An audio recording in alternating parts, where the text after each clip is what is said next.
Hello and welcome to PlayStation All-Stars History Videos, where today we'll be taking a look at Zeus, one of the last DLC characters for PlayStation All-Stars. As you might have noticed by my lack of an accent, I'm not Bob the Pet Ferret. Instead, I'm Digital Man 123, also known as Scott from the Digital Madhouse. Now that we're through with introductions, let me be your guide through the world of Zeus. Zeus was a controversial choice for All-Stars for many reasons. Firstly, he's not even a PlayStation character, he's Greek mythology, which I'm pretty sure is public domain at this point. Second, he ruined the imaginary no double dipping rule for franchises the community dreamed up before All-Stars released. Perhaps the most critical blow was because many were unhappy with the amount of characters already in All-Stars that were seen as advertising. So when Zeus and Isaac Clarke were announced as explicit advertisements for God of War Ascension and Dead Space 3 respectively, only the developers were happy.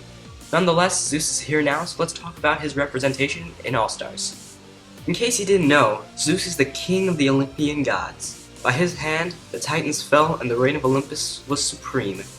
Although he helped Kratos in the first game, his paranoia that Kratos would try to kill him and take his place, like he did with Kronos, his own father, drove him to the role of antagonist, working to kill Kratos and giving him something else to be mad about. Zeus became the new object of Kratos' wrath, and Kratos' ultimate goal was to destroy Zeus, and if Olympus stood in his way, then so be it. As a result, he became the final boss for God of Wars 2 and 3. And that's where most of his moveset came from, so let's take a peek. Zeus isn't only the king of the gods, he's also king of thunder, lightning, storms, all that good stuff. And you don't get any more basic of an attack than hurling a few lightning bolts. Lightning bolts were a staple of all Zeus boss battles. He would frequently throw bolts at Kratos from a distance in volleys of 2 to 4, both on the ground and in the air. It was simple, but effective.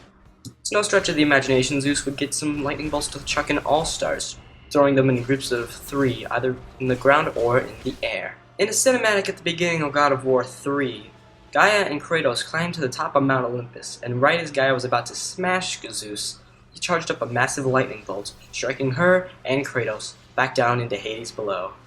This is possibly the origin for the charged bolt, although it could just be a coincidence since you can charge all of Zeus' attacks in All-Stars, but it seems like a likely candidate. Despite being Lord of Lightning, Zeus' other lightning-based attacks in All-Stars are mostly original, like the lightning bolt from the sky.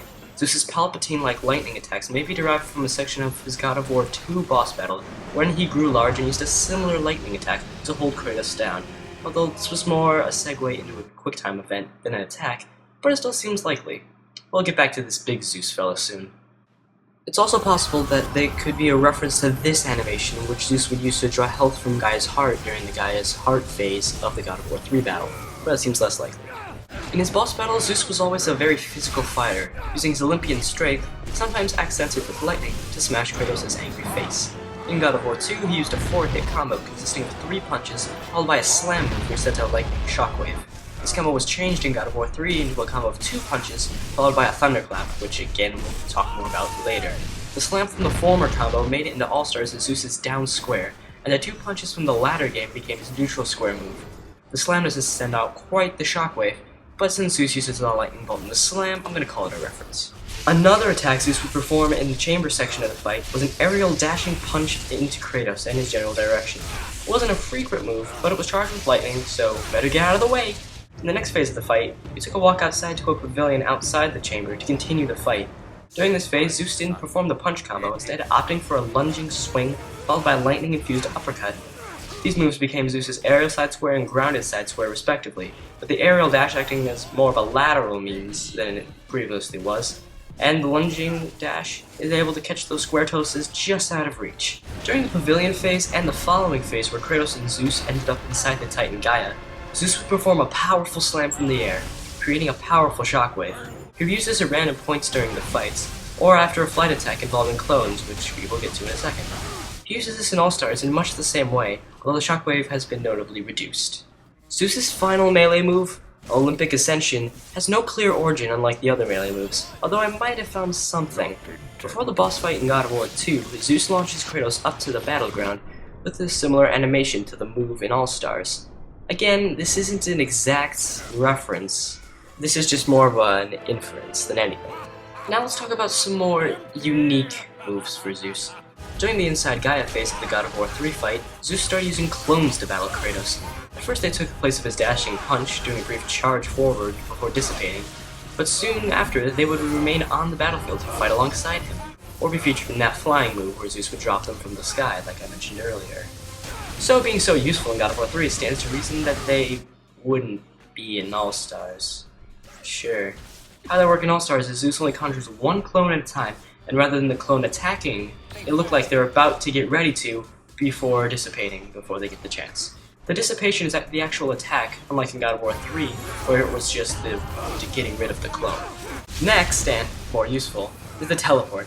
We've seen Zeus teleport from time to time in this series, but he'd also do so in the God of War 3 battle, so to avoid being grabbed or to get out of Kratos' attacks and follow up with a lightning one of his own. In All-Stars, Zeus can teleport, although the teleporting itself is actually an attack, rather than just having a lightning effect to look awesome. Now, the projectile absorb is completely unique to All-Stars, as Zeus would never absorb projectiles in the boss battles. In fact, they were pretty useful against him, and he never made an attempt to absorb them for his power. His throws are also unique, pretty much just referencing his strength and the fact that he likes to grab people by the throat a lot. I like the program to do a recap montage, so let's just move on to the supers now, shall we? Level 1! Remember the thunderclap I promised to talk about but never did? Well, here it is. The thunderclap, as I mentioned, was at the end of Zeus's basic punch combo in the first phase of the God of War 3 battle.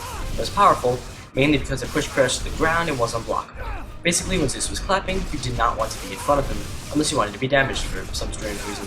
Given its unavoidability, it makes sense to be Zeus's level 1, since supers are all about not being able to block things. Level 2! I searched both far and wide to find Zeus's level 2 super, yet I couldn't find an origin for it. The flying part's no problem. Zeus was shown to fly around quite a bunch in the series. I just couldn't find Zeus expelling lightning from his body in such a manner. This is one of those moves that just seems to reference him being the Lord of the Lightning.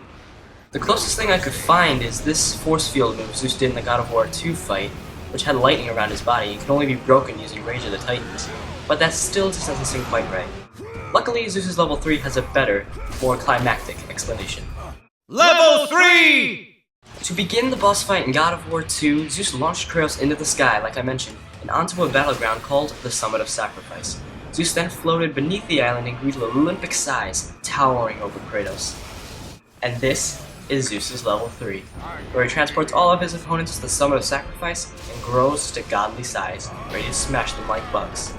But of course, how could he attack?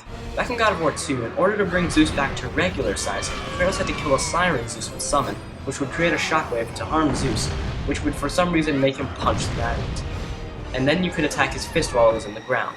Later, like I mentioned before, when Zeus would go back again and use a lightning attack to stun the ground, Kratos was stunned when he was on the ground. And these attacks became the basis for Zeus's in All-Stars, where he'll smash the ground with his fists or electrocute the ground. And the shock in the air is pretty much just referencing that, well, he's the lightning god if you haven't noticed yet. As it grew, so too did the might of the Olympians. He created a world of peace, a world of prosperity, a world that lives in the shadow and safety of my mountain. A mountain that has come to be the absolute measure of strength and power.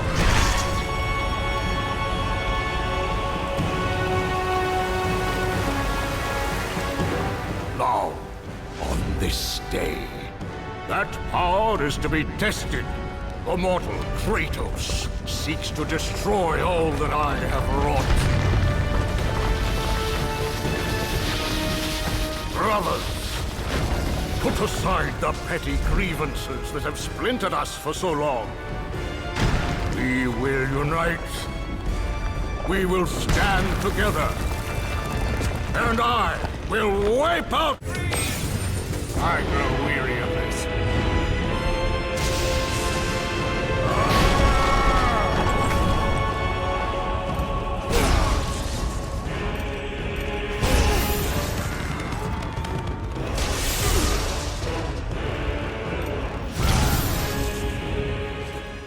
Well, that's it for Zeus's moveset, but what about those snazzy outfits he wears? Zeus didn't really have many outfit choices, since he only appears as a boss in the latter two games and a disembodied head in the first one. So his default appearance in All-Stars is his default appearance in God of War 3. It features some sort of toga-like thing around his lower half, with some golden armor around his wrists and left shoulder. Zeus's second costume, Olympic armor, isn't as directly from the series. It's a combination of a few things. In God of War 2 and the beginning of God of War 3's, Zeus had a more complete toga, with the toga wrapping around his shoulder. This seems to be the toga Zeus wears in his All-Stars costume, although he has some extra gold armor because, combat. The official wiki notes that this is an alternate look for Zeus in God of War Ascension, although having played Ascension to completion and the multiplayer a lot, I could not find this exact costume, so if it's true, then, there you go. I didn't find anything though. In God of War 2, we hear about the backstory of Zeus, how God raised him and how he used the Blade of Olympus to end the Great War. This Zeus was obviously much younger, with no massive beard and perfect skin like a Ken doll. This became Zeus's third alternate costume for All-Stars, mostly because this is really the only other form that we've ever seen him in throughout the series. You are no match for me.